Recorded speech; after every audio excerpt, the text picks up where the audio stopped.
It's not you, it's me. I love you. It'll pass.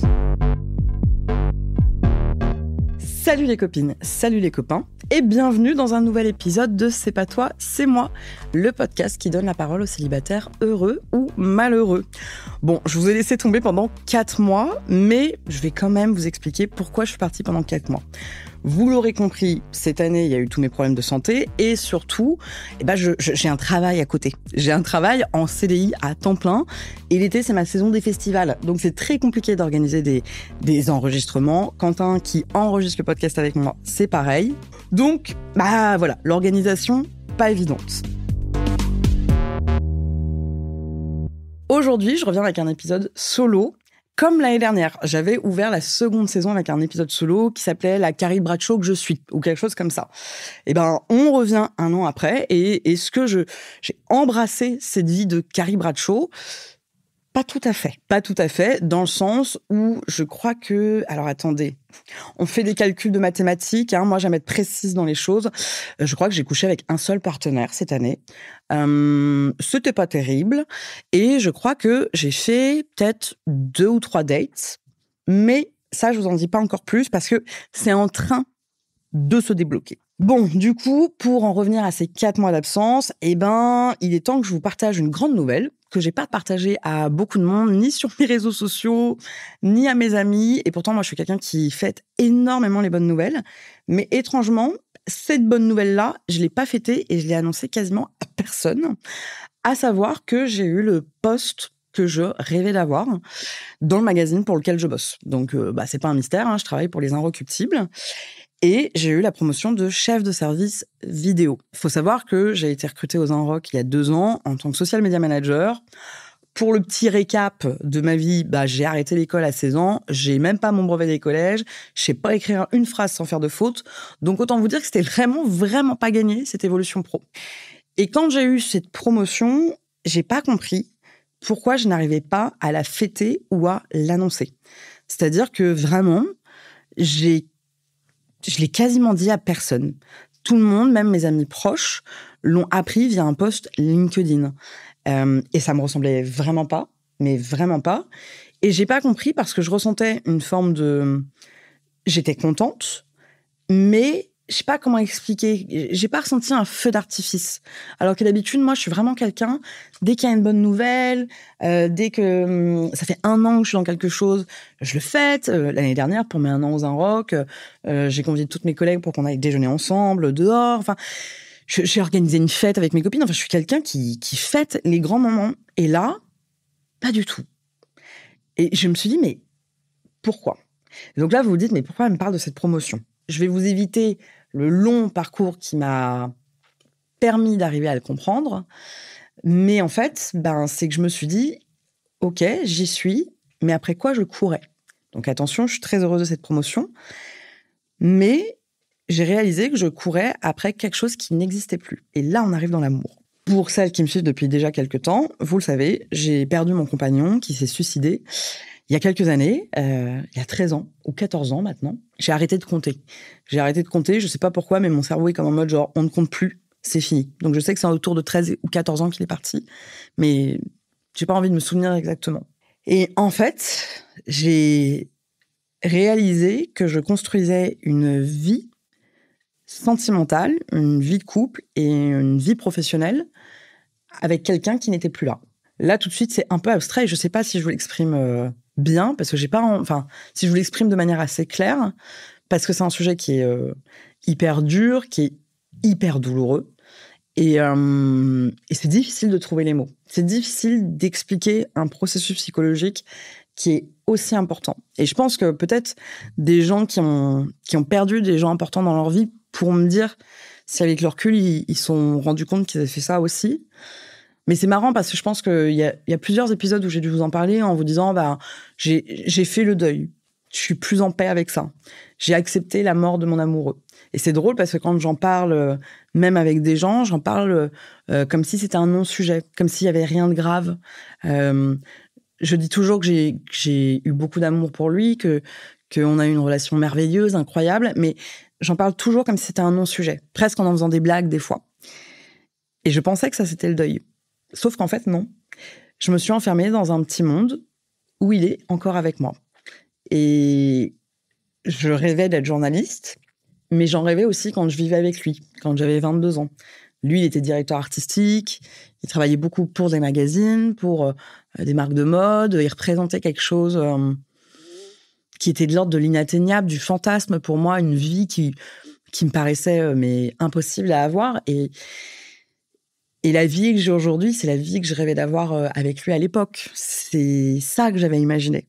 J'avais imaginé, moi qui travaille dans un magazine, il y avait déjà toute la notion de vidéo. Alors, c'était vraiment les prémices de la vidéo sur Internet, vraiment, mais j'étais déjà hyper attirée par la vidéo. Enfin, c'est dingue, c'est que vraiment, quand je pense aujourd'hui à ma vie, à chaque fois, je lui parle en lui disant « Mais regarde la vie qu'on a ». Sauf qu'en fait, on n'a pas cette vie. Cette vie, on l'a pas parce que je suis seule dans cette vie-là, à la construire avec un fantôme. Et le problème, c'est que, alors je vais employer une tournure de phrase qui est un peu, je sais pas si c'est la bonne, mais en fait, en ayant eu cette promotion, en fait, le jeu, il est fini. Voilà. Je suis arrivée là où je voulais être. Sans Rodolphe, toute seule, enfermée dans mon quotidien d'addict au travail, de meuf qui ne laisse plus la place à rien d'autre que le travail, et qui est persuadée que quand elle rentre chez elle, il y a son amoureux qui est mort il y a 13 ans. C'est triste, hein ? C'est pas joyeux, et je m'en veux pas. Je crois que ça, c'est important, même pour des gens qui pourraient se reconnaître dans ce que je dis. Faut pas s'en vouloir de créer des barrières autour de soi pour survivre aux choses. C'est comme ça. Le cerveau est hyper malin et il crée tout plein de petites histoires pour survivre aux choses. Et moi, j'ai survécu en croyant que je vivais toujours avec mon amoureux. Alors, c'est pas de la schizophrénie, je savais bien qu'il n'était pas là. Mais tous les objectifs que je me suis mis, c'était pour nous rendre fiers, nous deux. C'était pour créer ce fantasme que j'avais de la vie que j'imaginais à deux quand j'avais 22 ans. Compliqué. Vous allez vous demander, mais de toute façon, vous devez vous dire, cette fille est quand même hyper émotionnelle. Mais je crois que c'est un petit peu aussi ce qui fait ma force. Je vais essayer de pas m'éparpiller là-dessus, mais c'est aussi des choses que j'ai réalisées et que j'ai acceptées avec ce nouveau poste et ces 4 derniers mois. C'est que oui, je suis quelqu'un de très émotionnel. Je suis quelqu'un qui livre beaucoup. Je suis très sensible. Vous me verriez dans la vraie vie, je suis un peu too much. Je suis très extravertie. Mais tout ça fait partie de moi. Et je crois que ces 4 derniers mois où on s'est pas parlé, vous et moi, c'est tout ça que j'ai réalisé. Il y a eu un petit point déclencheur il y a pas très longtemps. J'ai rencontré quelqu'un, ou j'aurais pu rencontrer quelqu'un. Quelqu'un qui avait dans la même tranche d'âge que moi, quelqu'un qui correspondait exactement à ce que je souhaite comme partenaire dans ma vie.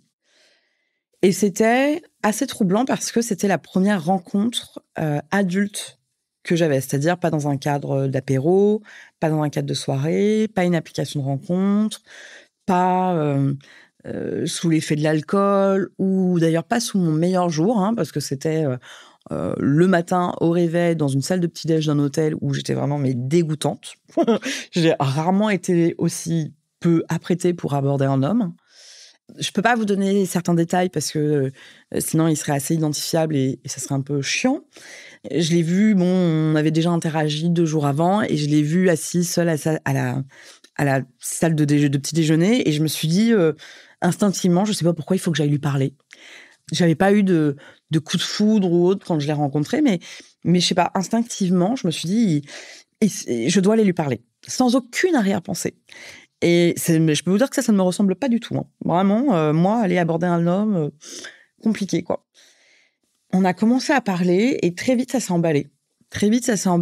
On a commencé à se poser des questions assez intimes sur nos vies, sur d'où on venait.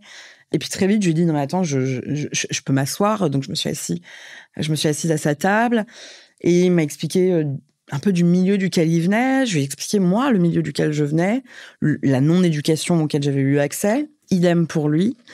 Et en plus, c'était un peu boulémique comme moment parce qu'il me posait beaucoup, beaucoup de questions. Et en fait, j'étais dans une boulimie de répondre parce que j'ai rarement eu une situation où un homme s'était sincèrement intéressé à qui j'étais, ce que j'étais et d'où je venais. En tout cas, pas de cet ordre-là. Et plus on parlait, plus je voyais son regard. Et vous savez, quand... Enfin, je sais même pas si j'ai déjà vécu ça dans ma vie, en fait. C'était pas un coup de foudre, c'était juste une profonde connexion intellectuelle, émotionnelle et peut-être même de chemin de vie, finalement. À un moment, il m'a glissé très habilement, donc pour un peu cadrer, voilà, c'est quelqu'un qui professionnellement réussit très bien aussi, qui est très, très attaché à son travail, qui travaille énormément. Et il m'a glissé vraiment de la bonne manière en me disant « Et toi, enfin, t'es avec quelqu'un ?» Et je lui ai dit non, j'ai pas quelqu'un. Je lui ai dit c'est très compliqué, moi, avec mon rythme de vie, très compliqué de rencontrer quelqu'un qui pourrait comprendre à quel point mon taf est important pour moi. Et j'ai vu son regard s'illuminer, j'ai vu que, alors c'est propre à mon interprétation, peut-être que j'aurais son côté de l'histoire, lui c'est pas ce qu'il a ressenti. Mais en tout cas, moi j'ai ressenti un truc où je le voyais, où je nous voyais, je me disais putain, on est en train de connecter. Il se passe un truc qui est assez unique. Et là, je ne sais pas pourquoi, je me suis mis dans un espèce d'ultra armure où d'un coup, donc il m'a expliqué qu'il avait 2 filles, qui étaient séparées de la mère, etc. Moi, voilà, pour vous dire un petit peu, c'est un petit peu mon schéma idéal de rencontrer quelqu'un qui a déjà des enfants, parce que je me sentirais très bien dans un rôle de belle-mère, mais je pense que je me sentirais bien moins à l'aise dans un rôle de mère. Donc c'est un peu mon schéma idéal, d'avoir un homme qui a déjà fait ça et auquel je peux me greffer d'une certaine manière. Donc tout était bon. Et il me dit, t'as des enfants? Je dis non et tout. Et il me dit, tu veux des enfants? Et là, je lui réponds, bah en fait, je voudrais être un père, mais pas une mère, avec tout ce que ça comporte comme idée derrière. Cette idée-là, cette affirmation-là, j'y crois. En effet, je ne veux pas être une mère. Je trouve que c'est beaucoup plus confortable d'être un père. Ça aurait pu s'arrêter là, où j'aurais pu juste expliquer ça. Mais non, je suis partie dans une autoroute de je suis ultra indépendante, je n'ai besoin de personne, rien ne peut m'arrêter et je m'en fous des hommes. C'est-à-dire que d'un coup, je l'ai enchaîné en le disant moi, de toute façon, je ne veux plus jamais vivre avec quelqu'un, moi, je veux qu'on ait chacun notre appartement séparé, tout passe après mon travail, je n'ai pas le temps pour une relation, l'homme qui devra m'accepter devra accepter que je ne lui rende compte sur rien, je veux pouvoir sortir à l'heure que je veux, rentrer à l'heure que je veux, partir en festival, partir en voyage. J'ai vraiment envoyé tous les signaux il n'y a absolument aucune place, ni pour toi, ni pour personne d'autre. Est-ce que c'est la réalité? Non. C'est-à-dire que, bien sûr, il y a un fond de vérité où je suis ultra indépendante et où je veux pas d'un homme qui n'est pas sa vie, un homme qui attend trop après moi, tout ça, c'est une réalité. Mais si je dois l'avouer à moi-même, j'ai quand même une envie de vie de couple. J'ai envie de rencontrer quelqu'un qui va me donner envie d'y croire, qui va me donner envie d'essayer, qui va me donner envie de prendre le risque. Bien sûr que je veux un quotidien avec quelqu'un qui s'exprime par des attentions, par des petits appels, par des petites habitudes. Quand je pense, par exemple, à mon quotidien avec Rodolphe, donc mon amoureux, ce dont je me rappelle, c'est les petites ailes de poulet qu'il allait me chercher dans mon restaurant préféré. Quand on allait au marché le dimanche pour aller chercher des petits steaks et qu'on faisait des petits burgers tous les dimanches. C'était quand il passait devant Sephora, il me prenait toujours un petit vernis pour que je me fasse les ongles. C'était lui assis à côté de la baignoire quand je prenais mon bain et on parlait des heures à ce moment-là. C'était nous sur le scooter. Enfin, je ne vais pas vous détailler tous les souvenirs que j'ai de lui, mais en fait, toutes ces choses-là me manquent terriblement. Et je suis plus capable de les exprimer parce que c'est hyper douloureux de dire que l'on veut ça quand on est persuadé que ça n'arrivera plus. Et en fait, c'est pas la première fois que je me confronte à ce genre d'attitude où je suis d'un coup ultra fermée, où j'ouvre pas du tout la porte. Mais sauf que je comprenais pas bien d'où ça venait. Je pensais que c'était un truc, oui, parce que j'avais peur. Et en fait, aussi en parlant avec ma psy, en réfléchissant, en mettant les idées sur le papier, etc. Non, c'est qu'en fait, j'ai vraiment compris que j'étais pas prête à faire de la place à quelqu'un d'autre que Rodolphe. Parce que mon quotidien, je le partage déjà avec quelqu'un, avec le fantôme de Rodolphe.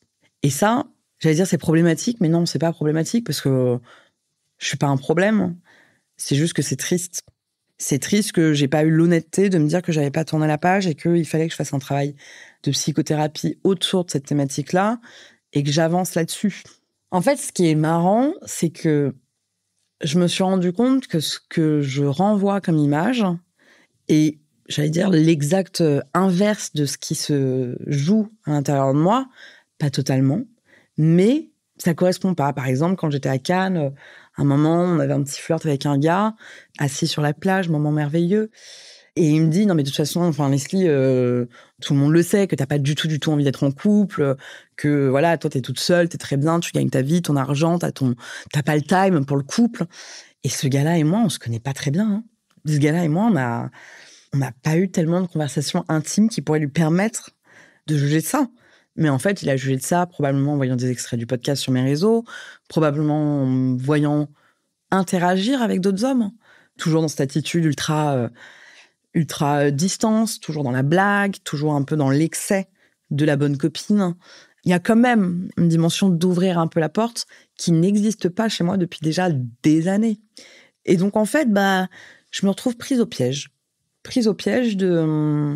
Et c'est drôle parce que je pense que là, quand je vous en parle, j'ai l'impression que ma voix est hyper souriante, hyper rigolote, comme si tout ça était une blague. Et je crois que c'est ce que je fais depuis des années, parler d'un truc qui est absolument dramatique, à savoir que l'homme que j'aime le plus s'est pendu, mais toujours en rigolant. Je le dis toujours avec un ton souriant, lointain, distant.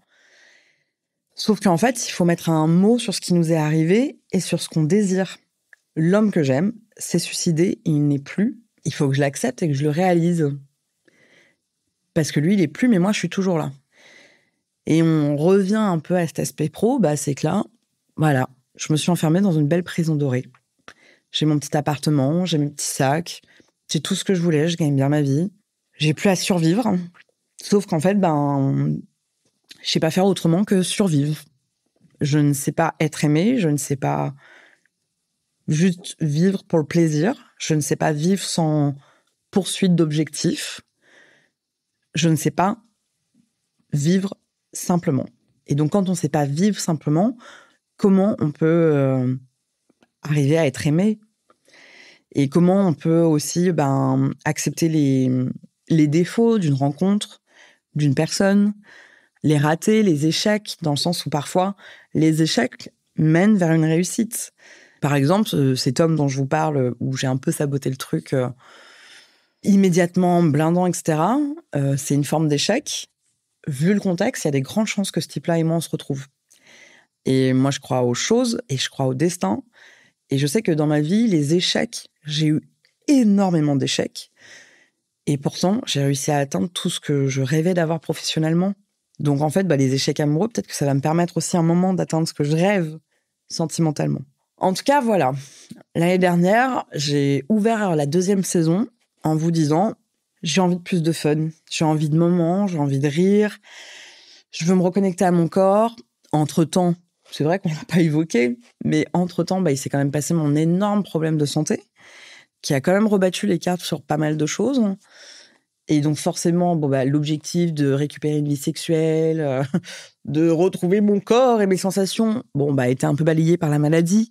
Sans vous dire de conneries, je crois que ça a duré 7 mois, peut-être un peu plus, à me faire triturer l'intérieur du sein par des infirmières, des médecins, tous les jours.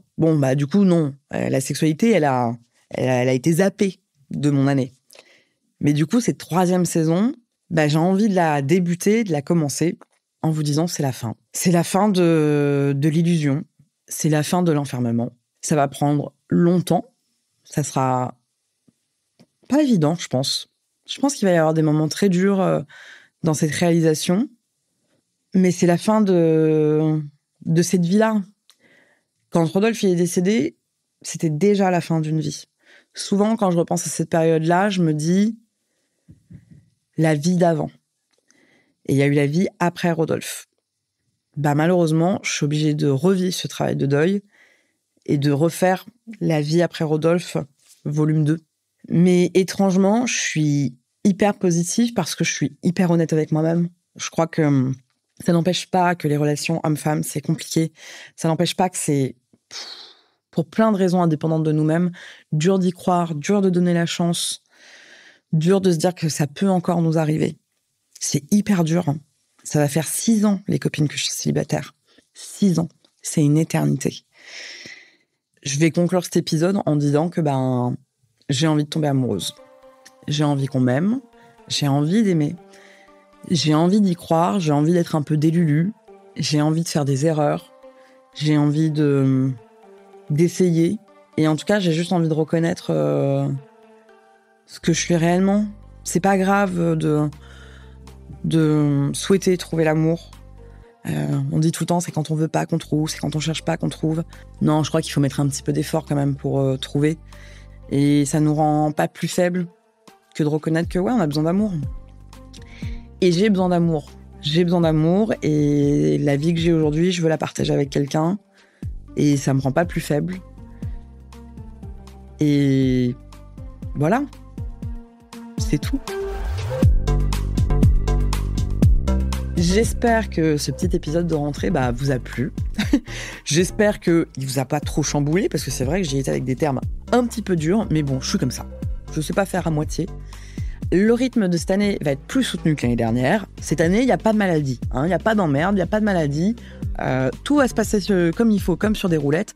Donc on repart sur un rythme de 1 épisode toutes les 2 semaines, sauf petite exception, type les vacances. Voilà. En tout cas, je vous dis à très bientôt et je vous dis notamment à dans 2 semaines. Dans 2 semaines, il y aura un épisode que j'enregistre après celui que je suis en train d'enregistrer. Et avant même de l'avoir enregistré, je sais déjà qu'il va vous plaire. Voilà.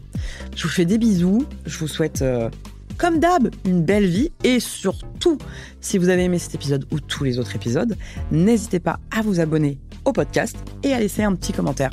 Des bisous.